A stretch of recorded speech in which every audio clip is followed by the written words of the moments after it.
Orang yang pernah terinfeksi COVID-19. Ya, sebenarnya, tidak ada larangan ya, kalau sudah pernah. Jadi sebaiknya, setelah kena itu memeriksakan antibodi dan bisa bisa langsung vaksin ya. Ya, amannya sih itu, setelah 14 hari sampai 3 bulan terinfeksi itu sudah bisa dilakukan vaksin, kayak gitu. Nah, apabila ada penyakit parunya misalnya yang selain COVID, Ya. ya itu harus, berkonsultasi dengan dokter lagi.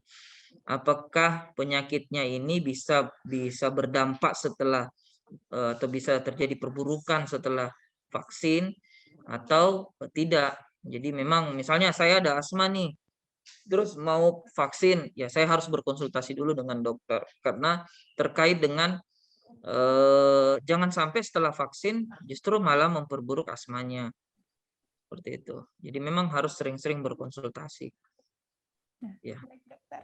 Nah, apakah orang yang OTG atau bergejala ringan boleh perlu memeriksakan kondisi paru-parunya, Dok, setelah sembuh dari COVID-19? OTG dan bergejala ringan. Kalau bergejala ringan, semisalnya gejalanya itu adalah batuk, Hmm? kemudian, rasa tidak, jengah ya di dada, itu yang iya harus diperiksakan, ya. Sebenarnya kalau setelah sembuh terus masih bergejala meskipun ringan, yang harus kita lakukan adalah, eee eee, mencek saturasi selalu ya, pasti. Kan sekarang saturasi udah ada di mana-mana, tiap tiap Ya. rumah mungkin ada yang punya ya, harus harus harus mencek saturasi, kemudian mencek, suhunya sendiri dan,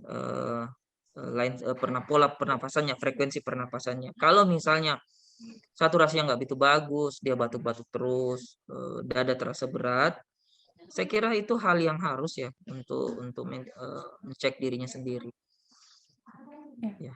Nah, ini selanjutnya ya, Dok, ya.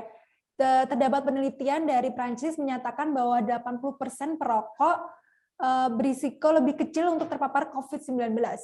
Benarkah demikian, dokter? Mhm. Saya pribadi ya, WHO itu pernah bilang bahwa, rokok bukan media sebagai, penyebaran COVID-19 ya, tetapi tangannya.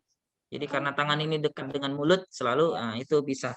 Ya tapi asap rokok sebagai terapi. Terima kasih sudah nonton. Jangan lupa like, subscribe, dan share ya.